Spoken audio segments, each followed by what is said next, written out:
Halo semua, nama saya Iksan Pahlevi dari Niaga C 2020 dengan nomor FPM 266055520. Kali ini saya akan menganalisis bisnis dari perusahaan Sony. Sony Corporation adalah perusahaan konglomerat multinasional yang berkantor pusat di Konan Minato, kota Tokyo. Mereka adalah produsen elektronik konsumen besar di Jepang, dan mereka juga bekerja di bidang entertainment, film, musik, dan jasa keuangan. Pada tahun 1946, Sony didirikan oleh Ibuka Masaru dan Morita Akio yang awalnya bernama Tokyo Tsushin Kogyo. Untuk menganalisis perusahaan Sony lebih dalam, saya akan menggunakan analisis SWOT atau Strength, Weakness, Opportunities, dan Threat untuk mengetahui posisi kompetitif perusahaan dan untuk mengembangkan perencanaan strategis dari perusahaan Sony. Analisis ini menilai faktor internal dan eksternal serta potensi saat ini dan di masa depan. Pertama ada strength. Sony berpengalaman di pasar global. Pasar global tidak hanya sangat kompetitif dan kompleks, tapi juga membutuhkan pengalaman khusus dan luas untuk berhasil. Sony berkembang ke Amerika Serikat dan Eropa pada tahun 1960-an dan 70-an dan merupakan pemain atau perusahaan global yang besar dan jauh sebelum sebagian besar perusahaan pesaing didirikan. Lalu kedua, jenis varietas yang luas, melayani kebutuhan seluruh pasar dan menjamin keuntungan tinggi, serta keberlanjutan jangka panjang, dari peralatan rumah tangga hingga ponsel dan hiburan. Sony menawarkan berbagai macam produk dan layanan konsumen. Ketiga, inovatif. Sony adalah salah satu perusahaan yang paling inovatif yang telah menemukan atau berkontribusi pada pengembangan produk konsumen yang revolusioner. Dari nonton color TV, Blu-ray disc, VCR, Walkman, dan berbagai macam barang-barang elektronik lainnya. Terus selanjutnya ada weakness atau kelemahan. Sony ketergantungan dalam bidang elektronik. Sony sangat bergantung pada elektronik, khususnya TV, kamera, dan sensor gambar pada smartphone. Pada kuartal 4 tahun keuangan 2019-2020, laba operasi Sony turun 57% karena penurunan drastis permintaan elektronik. Kedua, pemasaran yang kurang efektif. Dibandingkan dengan pesaingnya seperti Apple dan Xbox, upaya pemasaran dan aktivitas promosi Sony lemah dan jauh lebih rendah. Produk konsumen membutuhkan pemasaran dan promosi ekstensif untuk dijual, terlepas dari kualitas dan reputasinya. Ketiga, harga produk yang mahal. Sony menawarkan produk premium dengan label harga lebih tinggi di luar kebanyakan konsumen. Ini adalah kelemahan utama karena harga mengecilkan hati sejumlah besar pelanggan potensial. Lalu selanjutnya ada opportunities. Sony berfokus pada negara dengan ekonomi berkembang. Dalam Moneter Internasional atau IMF memproyeksikan bahwa pertumbuhan ekonomi akan lebih cepat di pasar negara berkembang sebesar 4,7% daripada di pasar maju sebesar 2,1%.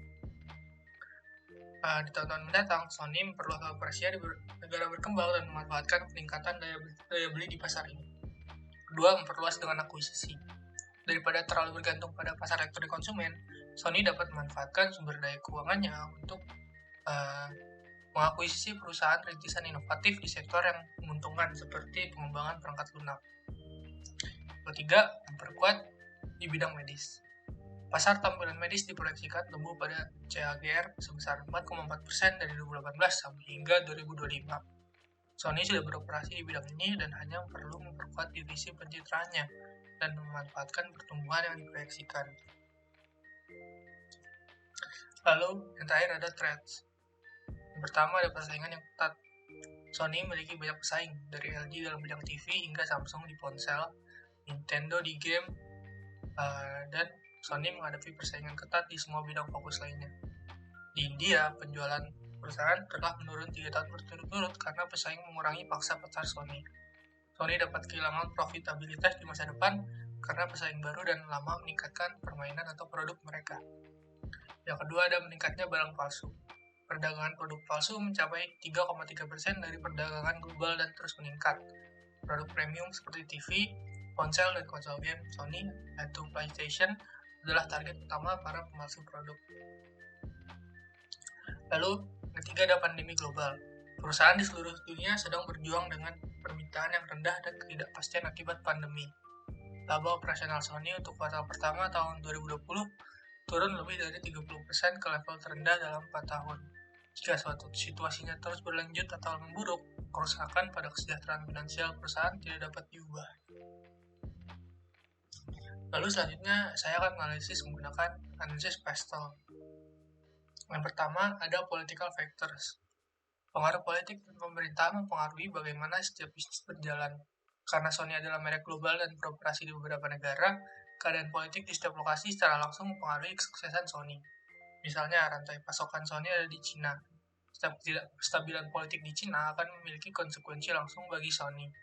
Misalnya, Sony mengalami kesulitan mendistribusikan produk di konsumen Cina. Sony akan mengalami keuntungan yang tertahan di Cina, bahkan mungkin di negara-negara yang memiliki hubungan dekat dengan Cina, seperti Korea Utara. Selanjutnya ada economic factors.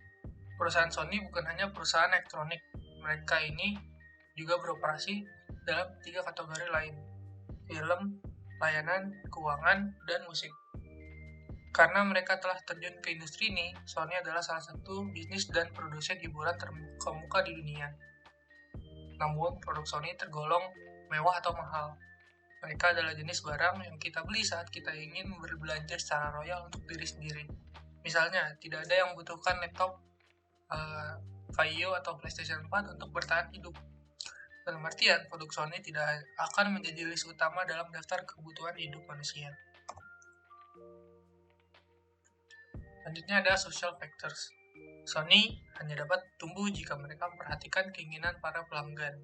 Sony menawarkan beberapa cara bagi pelanggan untuk menikmati diri mereka sendiri, seperti hiburan untuk bersantai seperti film hingga musik. Dan itulah mengapa Sony perlu memperbarui catatan tren pembelian pelanggan. Dengan itu, mereka dapat menyesuaikan penawaran dan pemasaran mereka agar sesuai dengan kebutuhan pelanggan. Selanjutnya ada technological factors. Pada intinya, Sony adalah perusahaan teknologi. Setiap salah satu produk mereka menggunakan teknologi dalam satu atau lain. Misalnya, konsol game Sony PlayStation adalah sekumpulan perangkat keras yang mentransmisikan data visual Fire TV. Laptop Sony Vaio menghubungkan pengguna ke media sosial dan situs web serupa di internet. Oleh karena itu, Sony harus menggunakan teknologi terbaru untuk produk-produk mereka. Jika tidak, pelanggan mungkin pergi ke tempat lain untuk memenuhi kebutuhan hiburan mereka. Lagi pula, di pasar-pasar lain, konsumen memiliki pilihan yang banyak. Selanjutnya ada legal factors. Sony adalah perusahaan besar dan memiliki banyak peraturan hukum yang harus diikuti, dari pajak hingga undang-undang ketenagakerjaan. Perusahaan harus mematuhi undang-undang di setiap negara. Hukum dan peraturan bisa berubah dalam cepat. Dalam sehari, pajak bisa meningkat, atau biaya operasional bisa meroket. Jadi, bahkan jika Sony mengambil setiap tindakan pencegahan, mereka masih dapat berakhir dalam masalah hukum. Lupa untuk mematuhi peraturan ini dapat menyebabkan tuntutan hukum atau kehilangan keuntungan yang besar-besaran. Lalu yang terakhir ada environmental factors. Banyak bisnis menemukan cara untuk menjadi ramah lingkungan. Banyak konsumen yang ingin mengurangi jejak karbon untuk membantu planet ini. Dan oleh karena itu, Sony diharapkan untuk membantu mengurangi jejak karbon ini. Sony berinvestasi dalam metode untuk mengurangi jejak karbon mereka. Bahkan dalam 2020, mereka telah menyusun rencana lingkungan yang disebut dengan Green Management 2020. Rekomendasi yang dapat diberikan adalah Sony harus menerapkan perbaikan terus-menerus untuk menjaga keamanan teknologi dan mengikuti teknologi saat ini. Selain itu, Sony direkomendasikan untuk menerapkan inovasi yang cepat bersama dengan pengembangan produk-produk baru untuk memperluas bisnis mereka. Misalnya, inovasi yang cepat dapat meningkatkan pangsa pasar perusahaan dan potensi keuntungan di pasar perangkat seluler. Lalu, rekomendasi lainnya adalah untuk bersaing dengan pesaingnya seperti Microsoft dan Nintendo, yaitu produknya Wii dan Xbox. Lalu Sony harus merevisi kualitas peluncuran game yang disertakan dalam PlayStation terbaru untuk memastikan bahwa ia memiliki penyejaran game yang lebih baik dibandingkan dengan produk Microsoft. Sony juga harus merevisi perangkat keras yang digunakan untuk mengembangkan konsol game untuk memastikan bahwa pengeluarannya dapat disesuaikan dengan pendapatannya. Ini akan memastikan bahwa harga retailnya dapat menyamai harga untuk Nintendo Wii dan Xbox. Sekian analisis dari SWOT dan Pestel dari Sony. Kurang lebih mohon maaf. Saya Iksan Pahlevi dari Niaga C 2020 mengucapkan terima kasih.